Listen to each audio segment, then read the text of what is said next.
Hello, everybody. It's Sam over at Scorpio Rising Astrology here with another weekly forecast for you. Very exciting this week because Mercury officially goes direct, and we have some unique formations later in the week that I think will make our later week a little bit exciting, but also still rocky. So let's plan our week around the planets, shall we? Okie dokie. So we are going to be looking at our transits, and these are also copied below. Unfortunately, I can't color code them in the comments, but yeah, so these are what you see below in the description for the video. And on Monday, we have a more difficult morning, but then as the moon goes into Taurus, our Monday gets much easier. The moon is in her exaltation in Taurus. She loves to be in Taurus. It's a very touchy-feely, very grounded moon for us to have right now, especially now that Venus, the ruler of Taurus, is direct in Gemini. So there's a lot more of a sensuality, a feeling of being in one's own skin would be a good way to say it later on Monday. However, we need to get through the first part of Monday, which if you read my dailies on Facebook and Instagram, you'll be able to read a little bit about how I suggest working with these transits mentally and emotionally as well as physically. But the big thing that we need to be aware of is waking up not necessarily to a great start, because the moon made a square to Pluto in the middle of the night. And then as the moon makes a trine and sextile to the north node, south node, which is technically an aspect that revolves around purging, then a couple minutes later, just almost half an hour later, the moon will make a square to Saturn. Now, retrograde Saturn in Capricorn is a very stubborn placement. It's very heavy gravitational placement. It's very much like tying yourself to an anvil. And so when we feel the moon asking us to purge via the south node, and then Saturn kind of crushing us with its gravitational weight, we really have this idea of surrender that's coming forward as we move through our Monday. So really just remember to relax into the stress that presents itself, really coat everything with a healthy dose of compassion, and make sure that you recognize that tempers are going to be short for the first part of the day until we access that Taurus moon. Now, a Taurus moon is also really great for sleep. And it's not just really great for sleep. We also have on Tuesday morning at 12:55 a.m., just an hour after midnight, we have a sextile with Mercury in Cancer. So this is really great for a couple reasons. It's one of our most positive aspects of the week. And to have it in the middle of the night is just going to be absolutely flawless for sleep. Great for dream work as well, because Mercury is that planet of the mind. He is located in Cancer, the moon sign, and the moon is in her exaltation in Taurus. So lots of really great, helpful, rich, nourishing energy on Tuesday.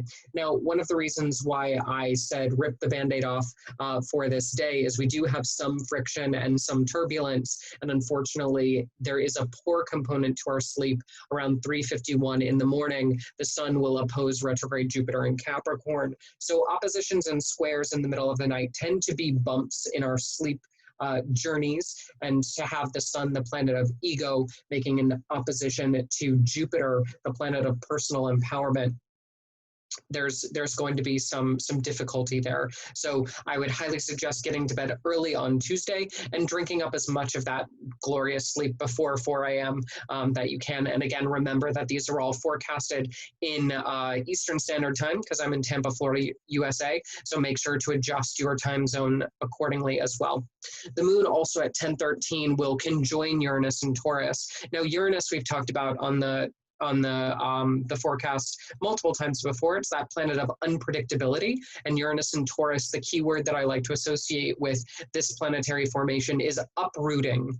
And whenever the moon conjoins a planet, it's always a doubling down of that energy. It's a reflection, as if the moon becomes a second planet at that point. So we kind of have two Uranuses and Tauruses. So that energy of uprooting is magnified.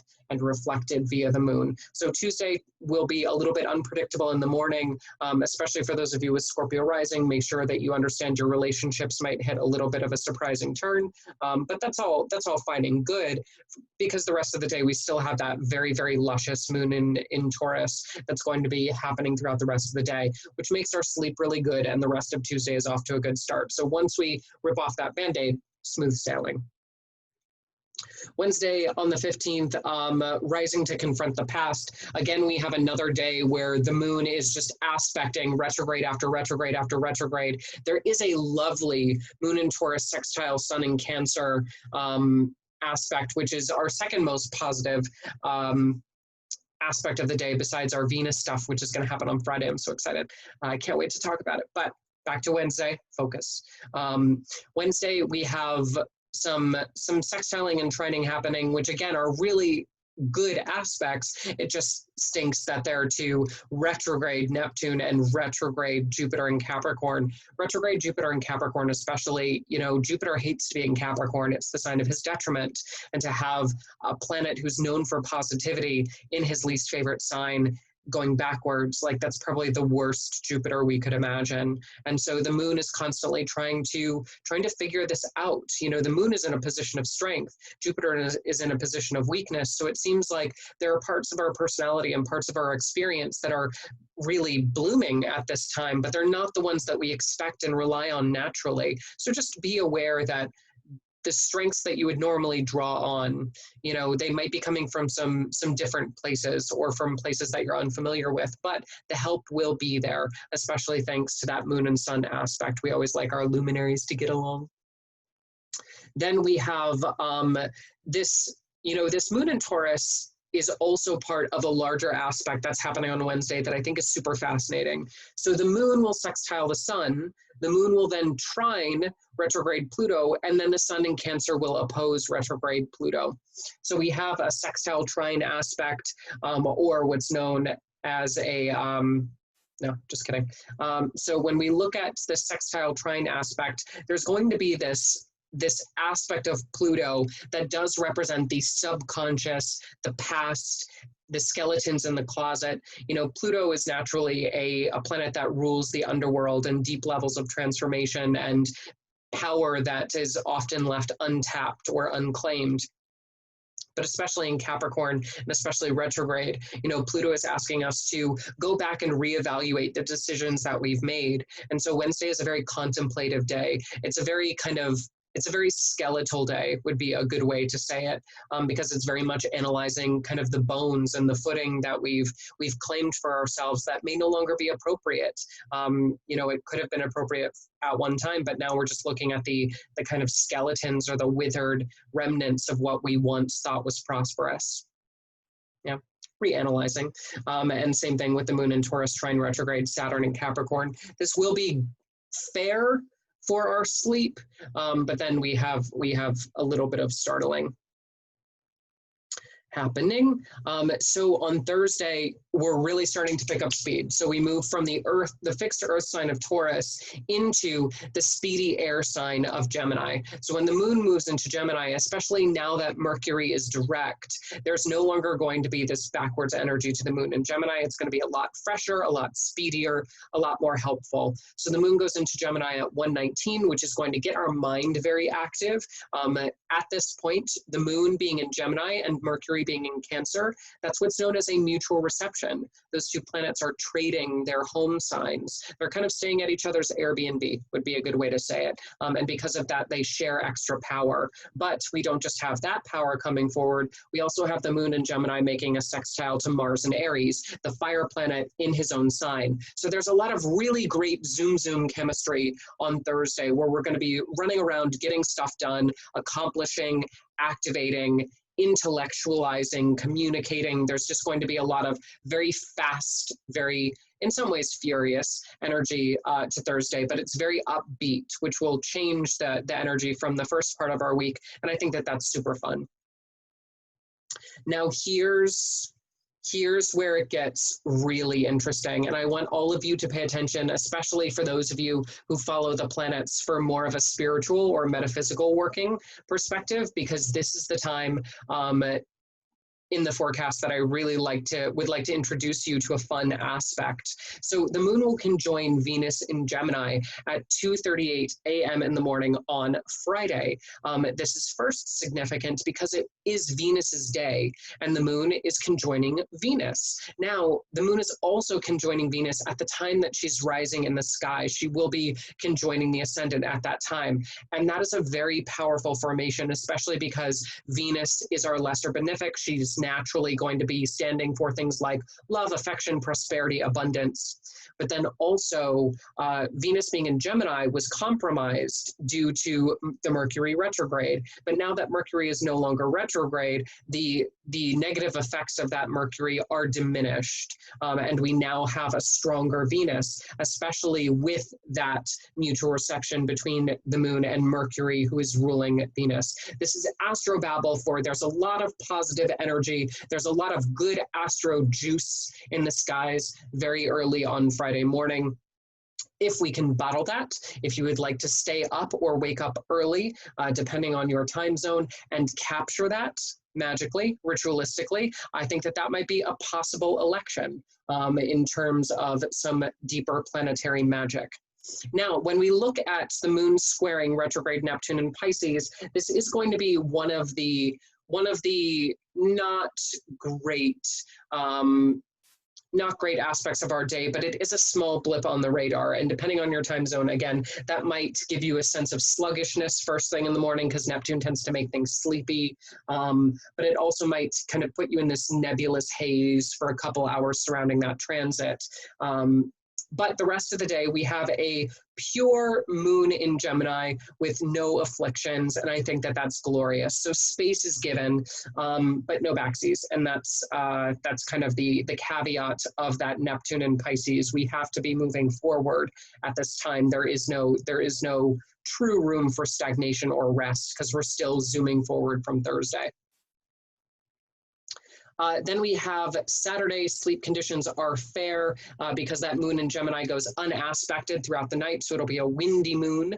But we have our moon conjoining the north node on Saturday, which is going to be a really good elevating principle. It's going to give us that rush of energy in Gemini. The north node is that sign of striving, so it really just gives us this kind of breath of fresh air would be a good way to say it. And it really reminds us of what we're moving towards. Then the moon goes into Cancer, which is her home sign on Saturday, which will be great. She's prepping for a new moon early in the week, next week. And then Saturday, moon in Cancer is just going to give us our typical emotional Cancer moon, but no afflictions throughout the day. So although things will be a little bit wet, it'll be positive. It would be a great time to engage in touchy-feely activities like cooking with the family, very Cancerian thing. Great to spend time with people that you'd like to get a little bit closer to emotionally. It'll just be a really nice, comforting, motherly, caregiving energy that will come forward on Saturday afternoon. Then we have Sunday where Titans clash and we need to watch our emotions. In the early morning, we have the moon conjoining Mercury in Cancer, which isn't great. It's not bad. It's just there's going to be a mentally active spurt in the middle of the night. So dreaming will be intense Saturday night into Sunday. The moon in Cancer will then sextile Uranus and Taurus. Again, that uprooting energy. To see that at 5:23 in the morning, given your time zone, it's going to be a little bit of a startling wake-up call. And then first thing in the morning, the moon in Cancer squares Mars in Aries. Now, what's important to understand about this formation is we have the moon in Cancer who's in her home sign, and then we have Mars in Aries who's in his home sign. So it's really the clash of the Titans first thing in the morning. Just be aware that there's a trap. There is a trap set first thing in the morning for you on Sunday. It's not something that I would like to see, but it is something that kind of is. So after we get over that initial bump of our Titans clashing, our Mars and our moon in their full strength clashing, it'll be a nice kind of second wave of that Cancerian moon coming to the surface. But just really watch yourself on Sunday morning because there are people who will be at equal strength to you and not necessarily coming at the right angle. And there's a recipe for some of that fire water energy to clash. Yeah. Okay. And then unfortunately, poor sleep conditions towards Sunday into Monday, because we do have the moon making not so great aspects to the other Capricorn formations in the skies.